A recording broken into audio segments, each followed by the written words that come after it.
নমস্কার বন্ধুরা, যমুনা রান্নাঘরে সবাইকে স্বাগত।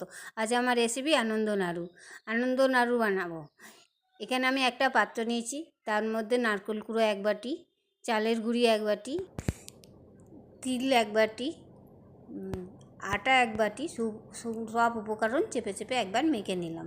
তারপরে আমি ওই নারকেলের রস দিয়েই আমি ওটাকে ভালো করে মেখে নিলাম।